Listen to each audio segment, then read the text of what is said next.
കഴിക്കാവുന്ന നല്ല സ്വാദിഷ്ടമായ ഒരു പലഹാരവുമായിട്ടാണ് വന്നിരിക്കുന്നത്. അപ്പോൾ ഇതെങ്ങനെ നമുക്ക് ഉണ്ടാക്കണമെന്ന് നോക്കാം. നെയ്യ് ഇട്ടിട്ടുണ്ട്, അതിലേക്ക് കുറച്ച് മുന്തിരി ഇട്ട് കൊടുക്കുകയാണ്.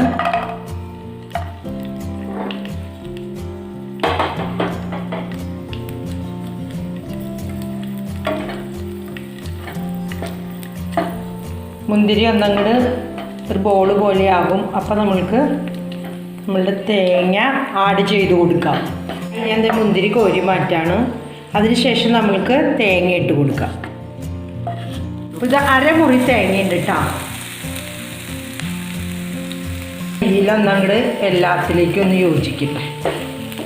അന്ന് ഉണ്ടാക്കുന്ന നമ്മളുടെ ആ മുട്ടച്ചുരുളിലേക്കുള്ള ഫില്ലിങ്ങിന് വേണ്ടിയിട്ടാട്ടോ ഇത് റെഡിയാക്കണേ. ആദ്യം ചില സ്ഥലങ്ങളിൽ ഇതിന് മുട്ടച്ചുരുളെന്നും ചില സ്ഥലങ്ങളിൽ എലാഞ്ചി എന്നൊക്കെ പറയുന്നുണ്ട്. ഞങ്ങളുടെ നാട്ടിലെ മുട്ടച്ചുരുളെന്നാണ് പറയാറ്. ഞങ്ങളിതിൽ മഞ്ഞൾപ്പൊടി ചേർക്കാറില്ല. ചില സ്ഥലങ്ങളിലൊക്കെ ഇത് മഞ്ഞൾപ്പൊടിയൊക്കെ ചേർത്താണ് റെഡിയാക്കണേ. ഞങ്ങൾ ഞങ്ങളുടേതായ രീതിയിൽ ഇവിടെ ഉണ്ടാക്കുന്ന സ്റ്റൈലിലാട്ടോ ഇത് ഉണ്ടാക്കി കാണിക്കണേ.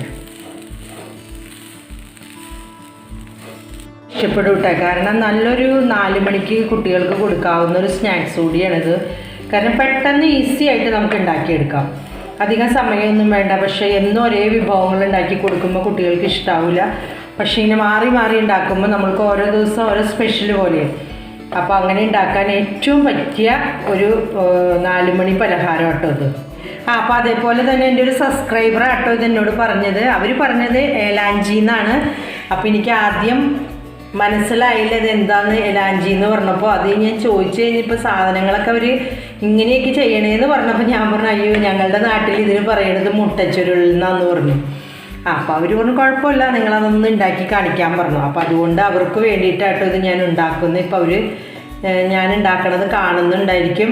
അപ്പോൾ ബാക്കി എൻ്റെ എല്ലാ ഫ്രണ്ട്സും ഒന്ന് ഉണ്ടാക്കി നിങ്ങളുടെ മക്കൾക്കൊക്കെ ഒന്ന് കൊടുക്കുക. അതിന് വേണ്ടിയിട്ടാണ് കേട്ടോ ഞാനിത് എല്ലാവരെയും കാണിക്കണേ.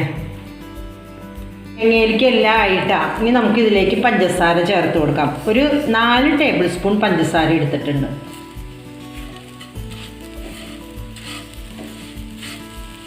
പഞ്ചസാര അത് മതിയാവും. ഒത്തിരി പഞ്ചസാരയായി ഭയങ്കര കടും മധുരമായാലും അത്ര ടേസ്റ്റ് ഉണ്ടാവില്ല. പിന്നെ ഇതിപ്പോൾ എല്ലാവർക്കും കഴിക്കാൻ പറ്റുന്ന പാകത്തിനുള്ള മധുരമാണ്. പഞ്ചസാര ഒന്ന് ഉരുക്കി തേങ്ങയിലേക്കൊന്ന് ആവണം.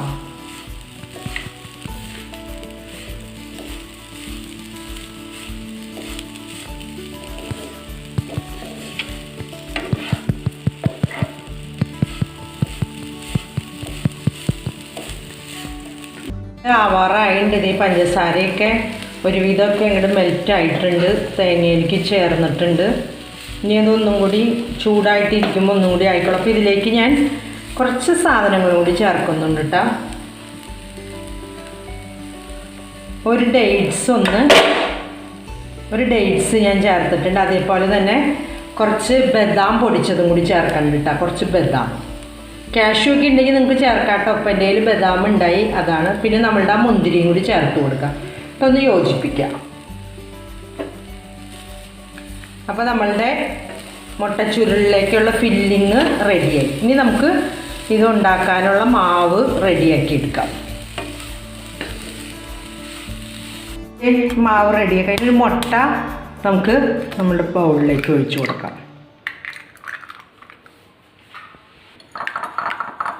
ഒരു ബീറ്ററോ എന്തെങ്കിലും നമുക്ക് വിസ്ക് ഉപയോഗിച്ചിട്ടോ അല്ലെങ്കിൽ സ്പൂൺ ഉപയോഗിച്ചിട്ടോ നമുക്കിങ്ങനെ ഒന്ന് ചെയ്ത് കൊടുക്കാം.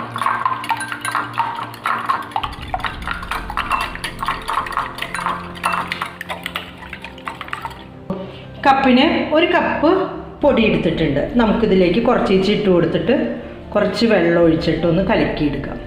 കുറച്ച് വീതം ചേർക്കണേ, കാരണം ഒന്നിച്ച് ചേർത്ത് കഴിഞ്ഞാൽ കലക്കാൻ ബുദ്ധിമുട്ടാവും കേട്ടോ. ആവശ്യത്തിന് കുറച്ച് വെള്ളം ഒഴിച്ചു കൊടുക്കാം. ഇതിൻ്റെ കലങ്ങാൻ പാകത്തിന്. കുറേ ലൂസായി പോകരുത്, എന്നാൽ കുറേ ടൈറ്റും ആവരുത്. ഞാനിപ്പോൾ കുറച്ച് വെള്ളം കൊടുത്തിട്ടൊന്ന് അടിച്ചെടുത്ത് നോക്കട്ടെ.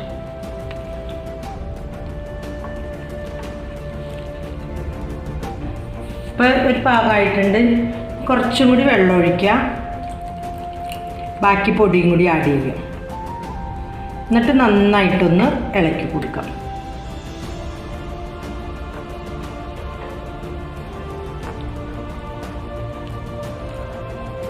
ഒഴിക്കാട്ടോ. കട്ട നന്നായിട്ട് നമ്മൾ ഉടച്ചെടുക്കണം.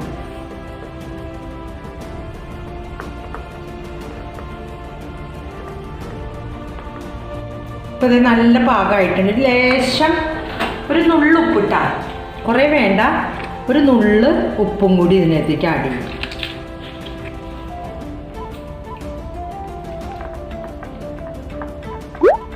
അപ്പോൾ ഇതേ കറക്റ്റ് പരിവായി.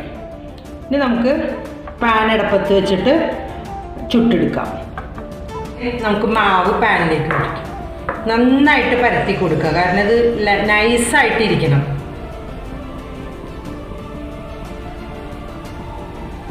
നല്ല നൈസായിട്ട് വരും.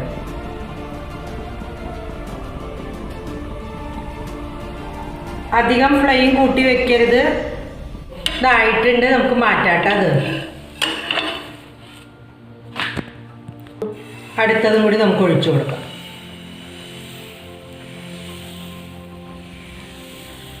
നല്ല കട്ടി കുറച്ച് പരത്തിയെടുക്കുക.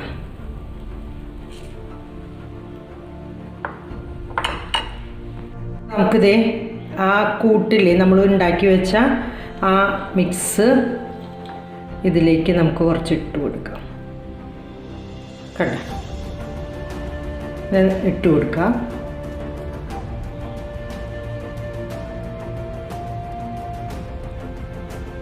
ഇങ്ങനെ നന്നായിട്ട് ഇട്ട് കൊടുക്കാം. അതിനുശേഷം നമുക്കിത് റോൾ ചെയ്യണം.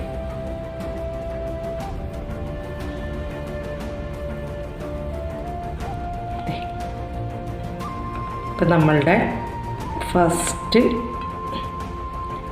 മുട്ടച്ചുരുൾ ഇവിടെ റെഡിയായി. അത് രണ്ടാമത്തെ ചുരുളും നമ്മൾ റെഡിയാക്കി എടുക്കുകയാണ്. ഇതേപോലെ ഇട്ട് ഇങ്ങനെ കൂട്ട് ഇതിലേക്ക് ഇട്ട് കൊടുത്തിട്ട് ഇങ്ങനെ യോജിപ്പിച്ചിട്ട് ഫോൾഡ് ചെയ്തെടുക്കാം. ചുട്ടെടുത്തിട്ട് ഞാൻ കാണിക്കാം കേട്ടോ. ബാക്കിയുള്ളതും കൂടി ചുട്ടെടുക്കട്ടെ. നല്ല നൈസായിട്ട് പരത്തിയെടുക്കണേ, എന്നാലേ അതിന് ടേസ്റ്റ് ഉണ്ടാവുള്ളൂ. മഞ്ഞൾപ്പൊടി ലാസ്റ്റ് ഒന്നിൽ ഇച്ചിരി മഞ്ഞൾപ്പൊടിയും കൂടി ഇട്ട് ഉണ്ടാക്കിയിട്ടുണ്ട്. അപ്പോൾ ഒരു മഞ്ഞ കളറ് വന്നിട്ടുണ്ട്. ഇങ്ങനെയാണ് ശരിക്കും എലാഞ്ചി ആയിട്ട് ഇതിനകത്തൊക്കെ കണ്ടിരിക്കുന്നത്. കടകളിലൊക്കെ ഇരിക്കുന്നത് എലാഞ്ചി എന്നും പറയും. പക്ഷെ ഞങ്ങൾ ഈ മുട്ടച്ചുരുൾ ഉണ്ടാക്കുമ്പോൾ മഞ്ഞൾപ്പൊടി ചേർക്കാറില്ല. അപ്പം ഞാൻ ഇതിനകത്തേക്ക് കുറച്ച് ഏലക്കാപ്പൊടി ഇട്ടുവിട്ടാ. ആ സമയത്ത് അത് ഓണായില്ലേ ക്യാമറ, അതുകൊണ്ട് സംഭവിച്ചതായിട്ട്. അപ്പം നിങ്ങൾ ആ ഫില്ലിങ്ങിലേക്ക് നമ്മുടെ തേങ്ങയൊക്കെ കൂട്ട് റെഡിയായി വന്നു കഴിയുമ്പോൾ ലാസ്റ്റ് കുറച്ച് ഏലക്കാപ്പൊടിയും കൂടി യോജിപ്പിക്കണം കേട്ടോ. അപ്പം ഇത് നമുക്ക് ഒത്തിരി എടുത്ത് കഴിച്ച് നോക്കാം കേട്ടോ അതെങ്ങനെയുണ്ടെന്ന്.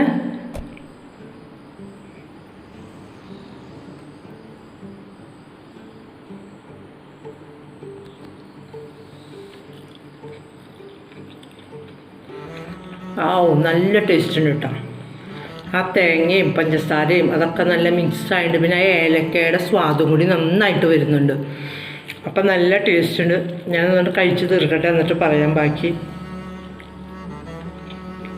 അപ്പോൾ ഞാൻ കഴിച്ചു, നല്ല ടേസ്റ്റ് ഉണ്ട്. അപ്പോൾ എല്ലാവരും ഇത് ഉണ്ടാക്കി നോക്കണം. വളരെ എളുപ്പത്തിൽ ഉണ്ടാക്കാവുന്നതാണ്. അപ്പോൾ ഉണ്ടാക്കിയിട്ട് കമൻസൊക്കെ തരിക. പിന്നെ നിങ്ങൾക്ക് ഇഷ്ടപ്പെട്ടെങ്കിൽ നിങ്ങളുടെ ഫ്രണ്ട്സിനൊക്കെ ഈ റെസിപ്പി പറഞ്ഞു കൊടുക്കുക.